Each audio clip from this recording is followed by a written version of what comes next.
अस्मद्गुरुभ्यो नमः। श्रीमते रामानुजाय नमः। जय श्रीमन्नारायण। गुरु चरणों में समर्पित। वेद पुराण द्रविड़ वेद में वर्णित वैकुंठ लोक का वर्णन। लीला विभूति भगवान के एक चरण से परिमित है तथा वैकुंठ धाम 3 चरणों में है। इसीलिए लीला विभूति को एक पाद और वैकुंठ धाम को श्रीपाद विभूति कहा जाता है। यह दोनों विभूतियां अनंत हैं। महामहिमाशाली भगवान के दिव्य धाम को सदैव दिव्य सूर्यगण देखते रहते हैं। त्रिपाद विभूति वैकुंठ धाम अविनाशी है तथा उसके अधिपति परम पुरुष भगवान वासुदेव हैं। भगवान श्रीमन नारायण वैकुंठ लोक में श्रीदेवी, भूदेवी, लीला देवी भक्तों तथा पार्षदों के साथ विराजमान रहते हैं। भगवान विष्णु का यह वैकुंठ धाम सूर्य और अग्नि के प्रकाश से भी अत्यधिक प्रकाशमान है। इसी प्रकाश के कारण वह देवताओं से, दानवों से दुर्निश्चय है। वहां पर अनेकों लीला विहार के लिए विमल जल वाली कमल विभूषित पुष्प करनियां हैं। कला, विकला, मुहूर्त आदि परिणाम वाला काल वैकुंठ धाम में सक्रिय नहीं है। ना ही वहां मध्याह्न, गर्मी, शरद आदि कालकृत समय का भेद है। माया रूपी आवरण से आवृत इस ब्रह्मांड से परे परम पद में परमात्मा सदैव एक रूप से विराजमान रहते हैं। परम पद सबसे परे और सदैव नवीन है। तत्वज्ञानी लोग उस परम पद को पाकर समस्त पापों से छूट जाते हैं। वहां ब्रह्मा, रुद्र आदि देवता भी नहीं पहुंच पाते। वैकुंठ धाम को योगेंद्र भी ठीक ठीक नहीं जान सकते। वह परम पद अत्यंत गोपनीय, वेदांत वेद और वाणी से परे है। श्री गुरण कोश में वैकुंठ धाम का वर्णन इस प्रकार है। जो वाणी से नहीं कहा जा सकता, जो प्रकृति मंडल से पार एवं अद्भुत है, जहाँ काल भी कुछ विकृत नहीं कर पाता, जहाँ पहुँचने पर स्वर्ग भी, जहाँ भगवान का सायुज्य मोक्ष देने वाला वैकुंठ धाम है। इसी प्रकार वैकुंठ का वर्णन वेदांत वाक्यों से विष्णु पुराण, नारद पंचरात्र, अन्यान्य पुराण स्मृति, पूर्वाचार्य प्रणीत स्तोत्रों और द्रविड़ वेद के द्वारा भी कहा गया है। वह भगवान का दिव्य धाम वैकुंठ महानगर मणि मंडपों से सुमंडित, चहार दीवारों, विमानों और रत्न जड़ित प्रसादों से समावृत है। यह धाम नाना प्रकार के तोरण, वृंदनवार, ध्वज, पताका, माला, करोड़ों अग्नि तेजोमय गृह पंक्तियों से आवृत, हजारों प्रकाशमय सुंदर स्तंभों से युक्त है। वैकुंठ के मध्य में हजारों मणिक्य आदि रत्न जड़ित स्तंभों से सुशोभित अनन्य उन्नत दिव्य राज्य स्थान है। वह स्थान नित्य मुक्त जीवों से परिपूर्ण एवं सामगान से मुखरित बना रहता है। वहाँ शेष रूप शैया पर भगवान श्रीमन नारायण सुशोभित हैं। वहाँ के दिव्य अलौकिक प्रकाश के कारण सूर्य, चंद्रमा, विद्युत वहाँ पर प्रकाश पहुँचाने में सर्वथा असमर्थ हैं। वैकुंठ धाम में नित्य मुक्त जन अनेकों रूपों में सुशोभित रहते हैं तथा वे तेजस्वी, महाशक्तिशाली, दिव्य वस्त्रों से भूषित, दिव्य ग्रंथों से सुगान्वित एवं मुकुट से लेकर नुपुर पर्यंत दिव्य शोभा से विराजित हैं। इस दैदीप्यमान नगर में भगवान अपनी तेजोमयी जगन्नाथ माता श्री देवी के साथ रमण किया करते हैं। यह सांसारिक संबंधों से रहित, नित्य निर्दोष शेष तथा गरुड़ आदि नित्य चेतना निवास करते हैं। इनके समान ही और भी मुक्त एवं अंतरंग चेतन श्री हरि के नित्य कैंकर्य संलग्न रहते हैं।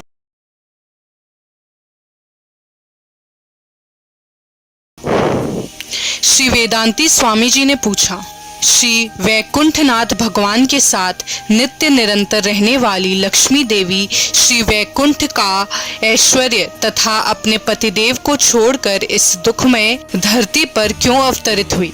श्री पराशर भट्टार्य बोले, एक बार लक्ष्मी जी वैकुंठ लोक में रहने वाले सदैव ब्रह्मनाद में गोता लगाने वाले समस्त सुखों से युक्त नित्य मुक्त चेतनों को देखकर हर्षित हुई, परंतु साथ ही में भव सागर में डूबते हुए अत्यंत दुखी बुद्धि जीवों को देखकर दुखी होकर भगवान से निवेदन की, यह विषमता क्यों? यह दुखी जीव भी वैकुंठ में आकर यहाँ नित्य मुक्तों के साथ आनंद पूर्वक निवास करें तो क्या हानि होगी? भगवान बोले, समस्त सांसारिक जीवों को हमने शरीर तथा सर्व साधन दिए, किंतु यह जीव हमारी शरणागति न करके अन्य सांसारिक विषयों में लग गए और भव सागर में डूबने लगे। भव सागर में डूबते जीवों को सहारा देने के लिए हमने वेद शास्त्र प्रदान किए, पर जीवों ने इन धर्म शास्त्रों के वचनों को भी महत्व न देते हुए अपने आप को ही सर्वश्रेष्ठ मानने लगे, भगवान से भी बढ़कर मानने लगे। इन बुद्धि जीवों को सुधारने के लिए कई बार हमने पृथ्वी पर अवतार लिया, इससे भी कोई लाभ नहीं हुआ। भगवान आगे बोले, हे लक्ष्मी जी, अब आप ही बताएं उन लोगों के लिए मैं क्या करूं? जीवों के असह्य दुखों को देखकर माता होने के कारण लक्ष्मी जी शोकाकुल हुई और बोली, हे नाथ, आप आज्ञा दें तो मैं इस लीला विभूति में अवतार लेकर इन जीवों को आपके चरणों के अनुरागी बनाऊंगी। भगवान की सम्मति पाकर लक्ष्मी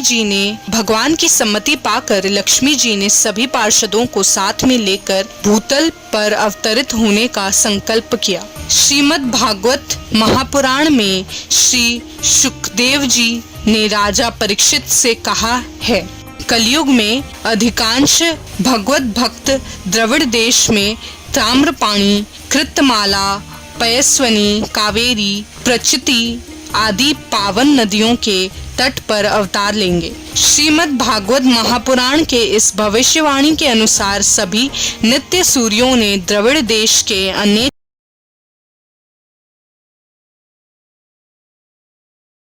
सात मोक्षदायिनी पुरियों में सर्वश्रेष्ठ श्री कांचीपुरी है, जहां भगवान के 18 दिव्य देश प्रसिद्ध हैं।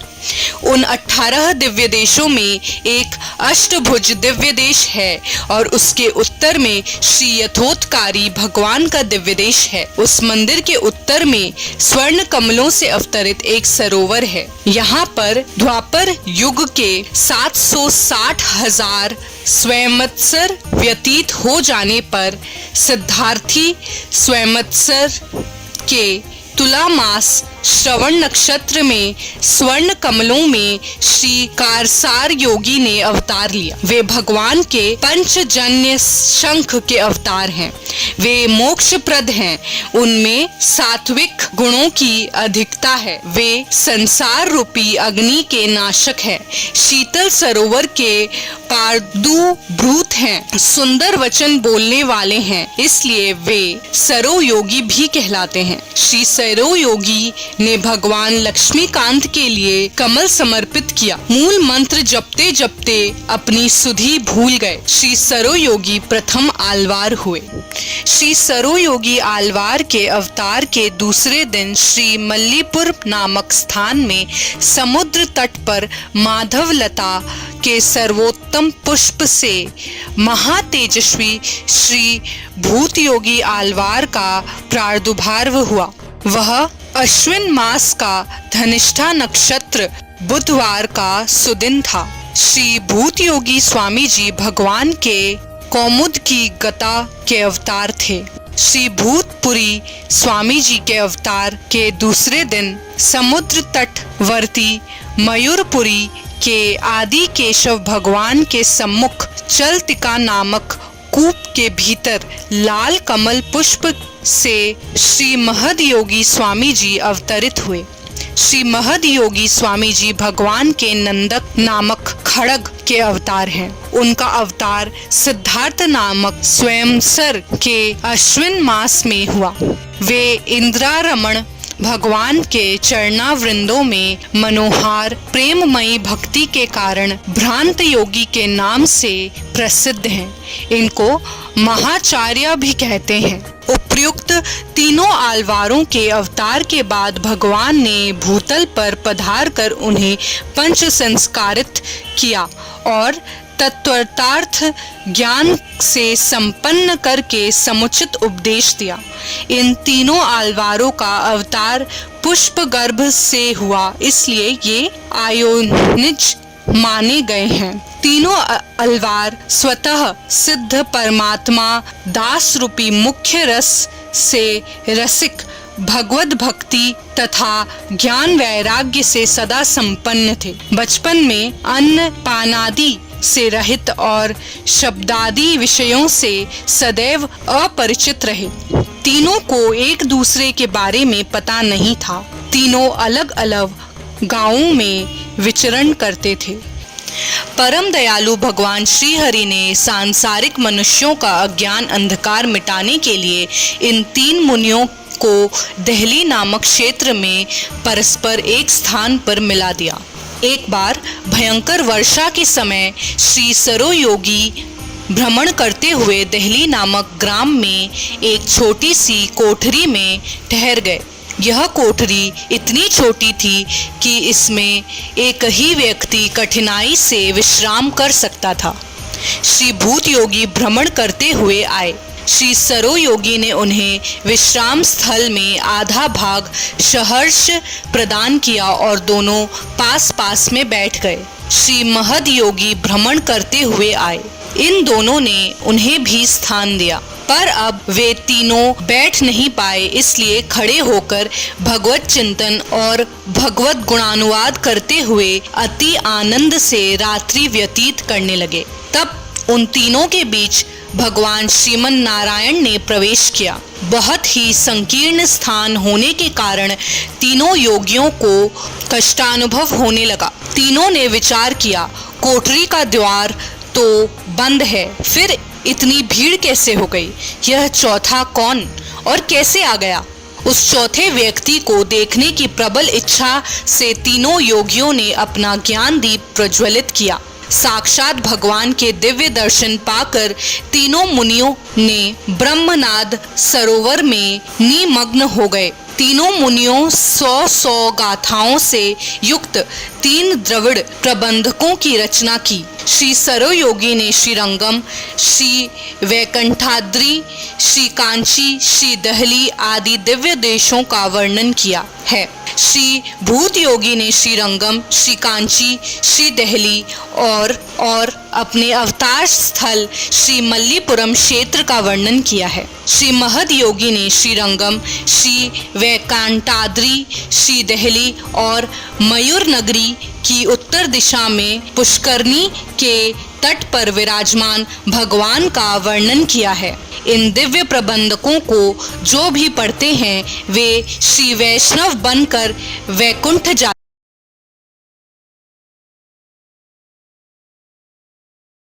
प्राचीन समय में भार्गव ऋषि ब्रह्मा जी से प्राप्त परम पवित्र महिसार क्षेत्र तिरुमौसी से श्री कृष्ण प्राप्ति के लिए विशाल यज्ञ तथा तपस्या करने लगे। उनकी तपस्या से भयभीत देवताओं ने अनेक अप्सराओं को उन्हें मोहित करने के लिए भेजा। उनमें से एक अप्सरा कानकांगी से भार्गव ऋषि मोहित हो गए तथा उनकी तपस्या भंग हो गई। कानकांगी के गर्भ से विभव नामक संवत्सर में पुरुषोत्तम कृष्ण पक्ष दशमी गुरुवार तुला लग्न मघा नक्षत्र के दिन भगवान के श्री सुदर्शन चक्र के अंश से भक्तिसार मुनि प्रकट हुए। कानकांगी का अव्यय रहित यह गर्भ असमय पृथ्वी पर गिरा, जिसे कानकांगी बांस के बेतों के निकुंज में फेंक कर स्वर्ग लोक चली गई। तपस्या नष्ट होने के दुख से भार्गव ऋषि भी दूसरे जंगल में चले गए। उस पिंडाकार गर्भ से अनन्य तेजस्वी बालक प्रकट हुआ और भूख प्यास से रोने लगा। वहां भगवान प्रकट हुए और अपनी कृपा द्वारा उस बालक को तृप्त करके कृपा पात्र बनाए। बालक फिर भगवान के विरह में रुदन करने लगा। एक बेंतकार ने इस बालक को अपने घर पर लाकर अपनी पत्नी पंकजवल्ली को सौंप दिया। संतानहीन यह पति पत्नी इस परम तेजस्वी शिशु को पाकर अत्यंत प्रसन्न हुए तथा उसका पुत्र व्रत पालन करने लगे। पंकजवल्ली ने इस बालक को स्तनपान कराना चाहा, पर इस बालक ने अस्वीकार कर दिया।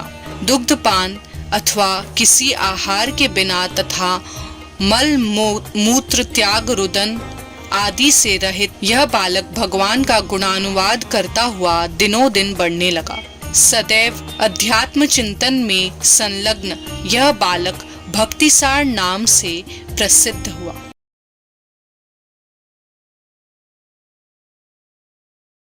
भक्तिसार नामक अद्भुत बालक का वृत्तांत सुनकर एक पुत्रहीन वृद्ध पति पत्नी अच्छी तरह से गर्म किया हुआ दूध लेकर दर्शनार्थ आए। उस दंपत्ति के अत्यधिक आग्रह से उन्होंने दिया हुआ दूध भी श्री भक्तिसार मुनि ने पी लिया। बचा हुआ दूध बालक भक्तिसार ने वृद्ध दंपत्ति को दे दिया, जिसे उन पति पत्नी ने भक्ति सहित पी लिया। दूध पीने पर वह वृद्ध दंपत्ति सुंदर शरीर वाले युवा बन गए और उनकी पत्नी गर्भवती हुई।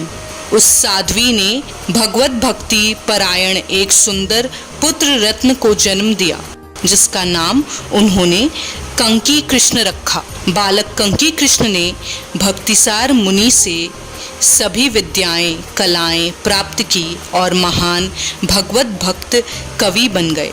भक्तिसार मुनि वैत्र मंजुषाकार के घर पर 7 वर्ष तक अन्न जल ग्रहण किए बिना निवास किए। पश्चात श्री भक्तिसार मुनि घर का त्याग करके तीर्थ भ्रमण करने लगे।